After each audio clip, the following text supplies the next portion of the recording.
Hello everyone, dear participants of International Conference on Applied Internet and Information Technologies. I'm Nenad Petrovic, a teaching assistant at the Faculty of Electronic Engineering, University of Niš in Serbia, at the Department of Computer Science. Now, I'll present you the paper that we wrote together with my colleagues Vasja Roblek from Faculty of Organizational Sciences in OMS, Slovenia, Maša Renković, a final year's bachelor degree student at Faculty of Electronic Engineering, and Professor Valentina Neković, working at the same faculty. The paper is entitled Approach to Rapid Development of Data-Driven Applications for Smart Cities using AppSheet and AppScript. It is concluded in recent years that smartphone mobile applications play a crucial role when it comes to digitalization and development of smart cities. These applications are used in order to perform information and data exchange between the citizens and different organizations in order to achieve some goals.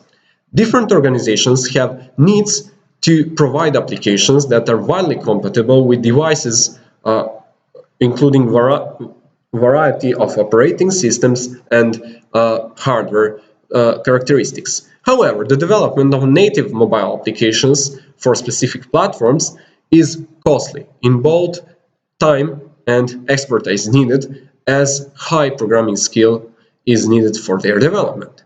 In this paper, we propose an approach to rapid development of data-driven mobile applications aiming smart city use cases relying on two Google technologies, AppSheet and AppScript. And the development is based on data stored within Google Sheet spreadsheet tables.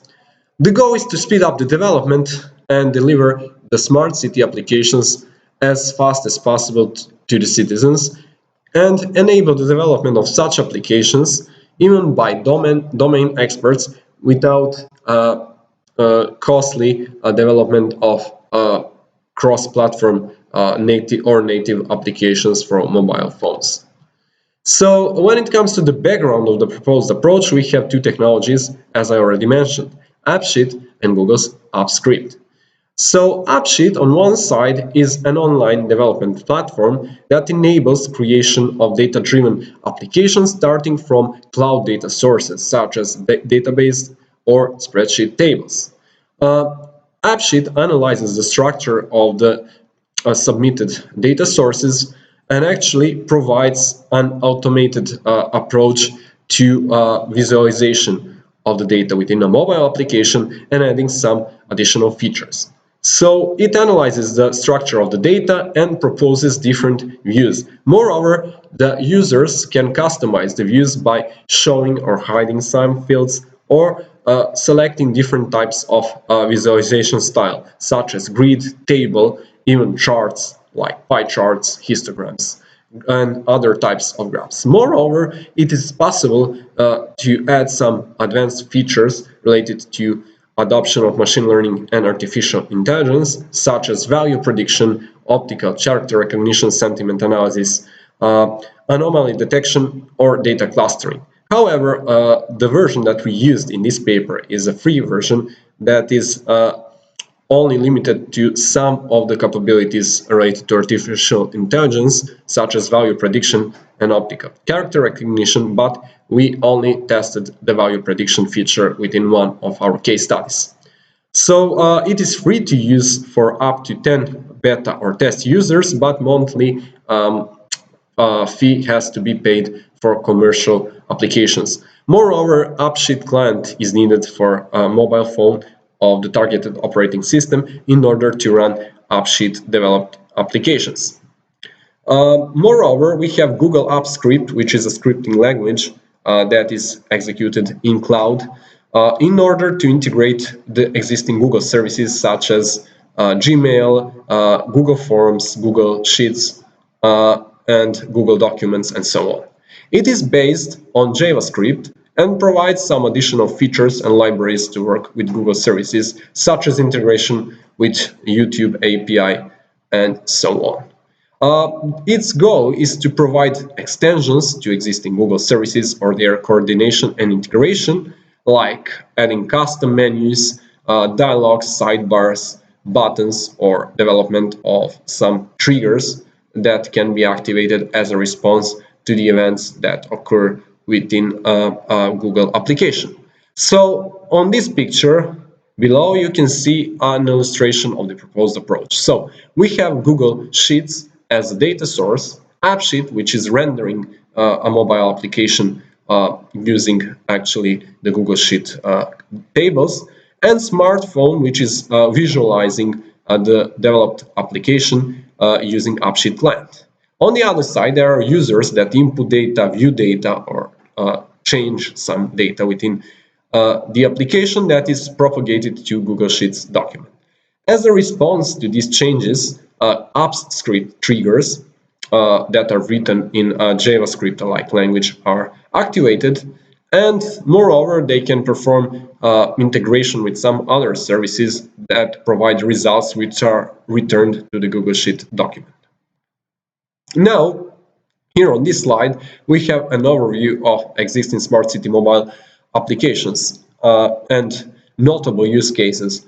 So, in general, smart city mobile applications cover these 5 categories, like smart administration governance, smart mobility, and transportation within the city, health applications, social affair applications, smart grid applications related to energy management and energy efficiency within smart cities, and smart home applications for automation of certain features like smart lighting, intelligent sofas, home security systems, and so on. But in this paper, we focus on 2 case studies. One of them is related to smart home energy management, and another one is health application that is presented in context of current COVID-19 pandemic crisis and is used to support people who are potentially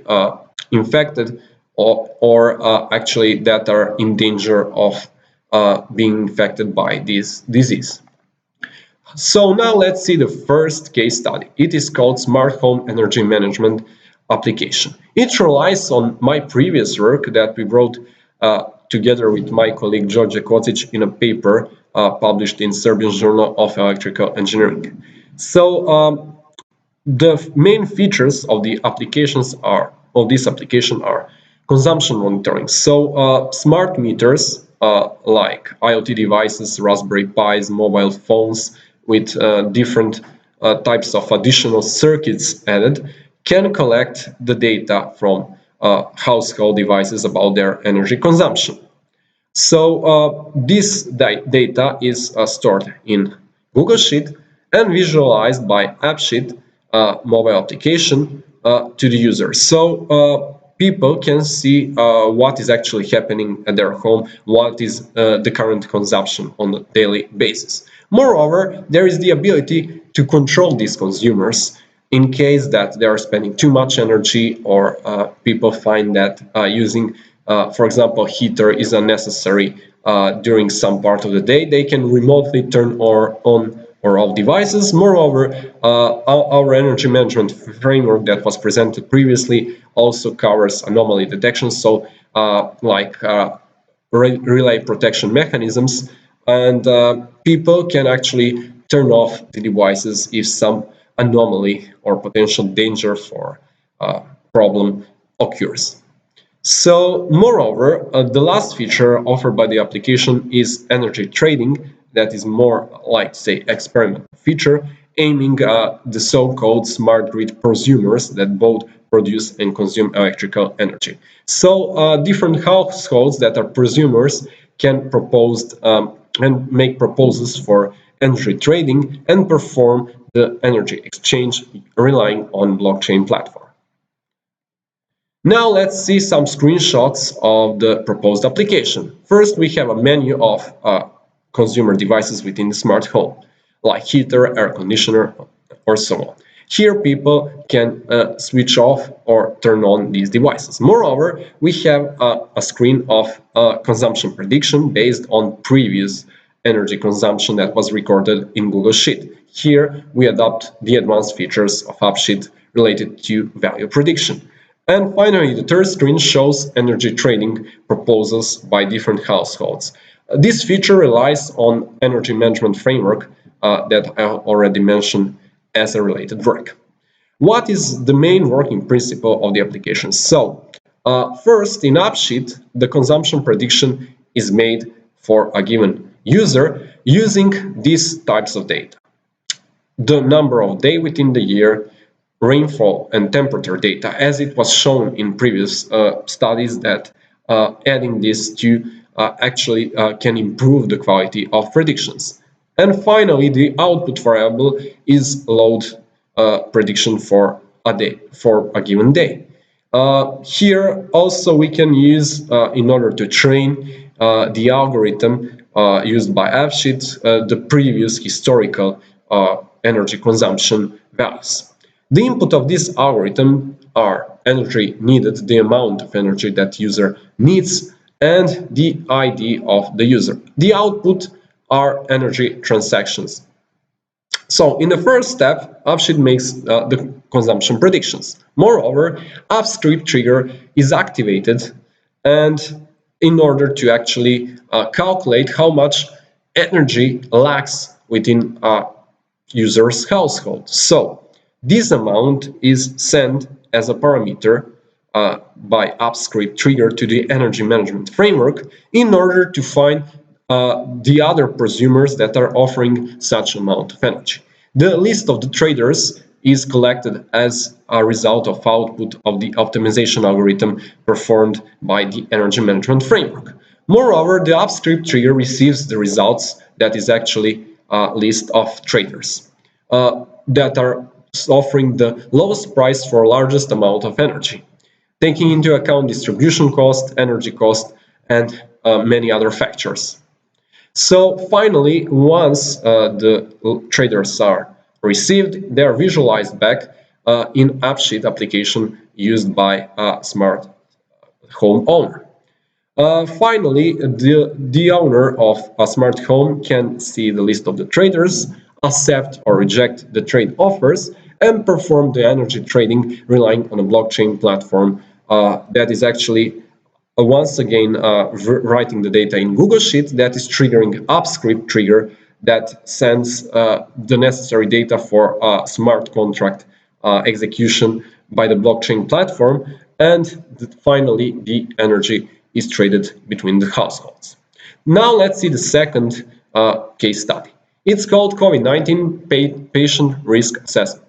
So it also relies on one of my previous work presented recently at ICEST 2020 conference. So here, the main goal of this application is to provide the assessment of potential COVID-19 patients. So they provide symptoms like if they have fever, chest pain, sore throat, or something that is well known among the symptoms of COVID-19 disease.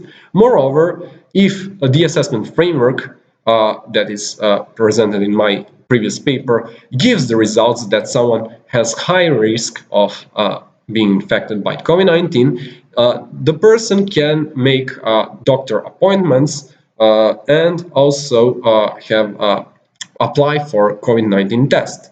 So the existing framework that we rely on in this paper actually analyzes the existing literature and publicly available data sets in order to actually extract the knowledge by using natural language processing and ontologies, and store the knowledge about COVID-19 disease in a semantic triplet form within the semantic knowledge base.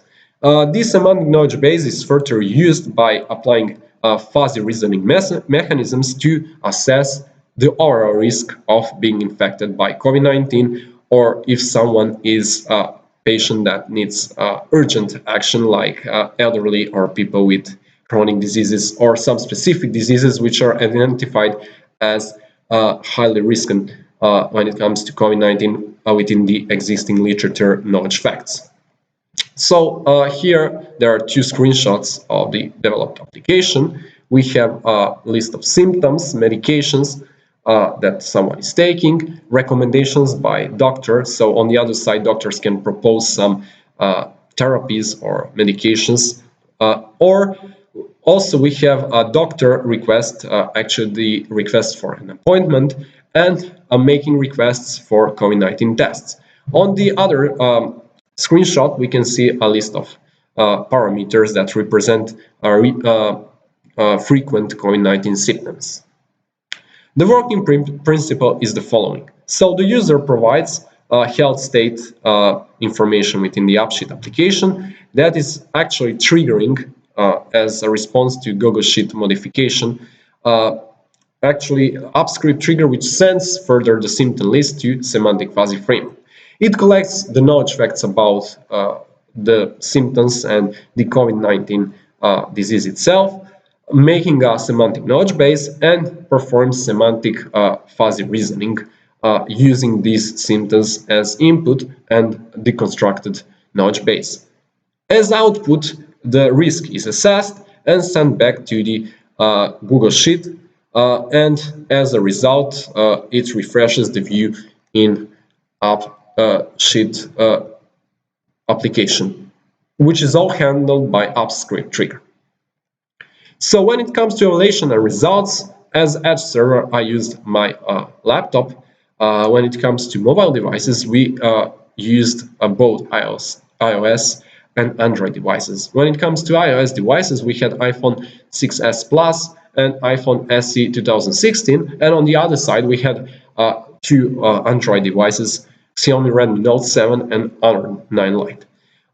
Several aspects of the evaluation were taken into account. First, the development speed up, comparing these applications, their development time, overall development time, being compared to equivalent applications developed in Xamarin, which is a cross-platform application development environment. So for the first case study, it was around 12 times. For the other one, it was 8 times. So it is understandable that for the first one, we had a larger improvement, as it includes also in a native application setting up a module that requires knowledge of TensorFlow and Python for value prediction that has to be deployed on a server, and it also takes a significant amount of time to tune the overall neural network and so on. While here on AppSheet application, it just requires several clicks,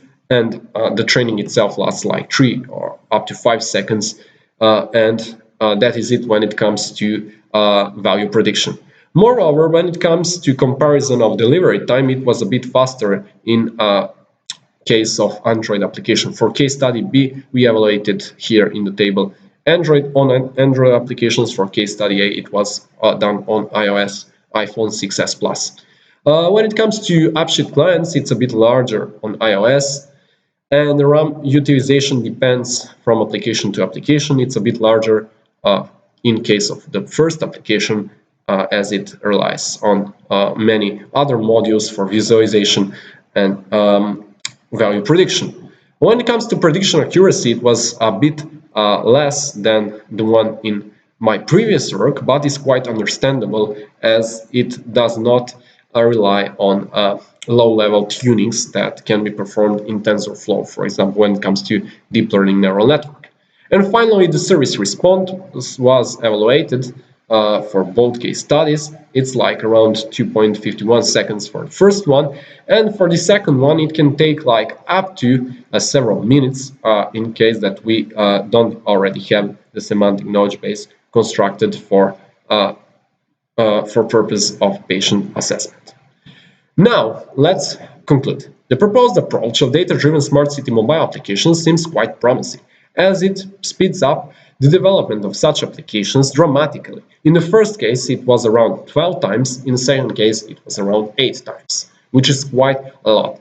When it comes to comparison with native mobile applications, it can be even more, like 20 up to 30 times. When it comes to consumption prediction model, in the first case study that is only applicable for that one, it shows satisfiable accuracy, with, which is so interesting, as setting up a proper deep learning neural network in TensorFlow can require additional expertise and knowledge, but here only a few clicks. The applications will run successfully on both Android and iOS devices, which is very important for smart city users and compatibility with a wide audience. In future, it is planned to adopt the similar approach, but in area of cloud computing resource infrastructure management. So the users of these applications could be able to turn off or on their servers or deploy their applications without actually dealing with complex console or command line interfaces or some cloud computing service interfaces, but just in few clicks they can actually control all of their infrastructure deploying their applications. Thank you for your attention. This work has been supported by the Ministry of Education, Science and Technological Development of the Republic of Serbia.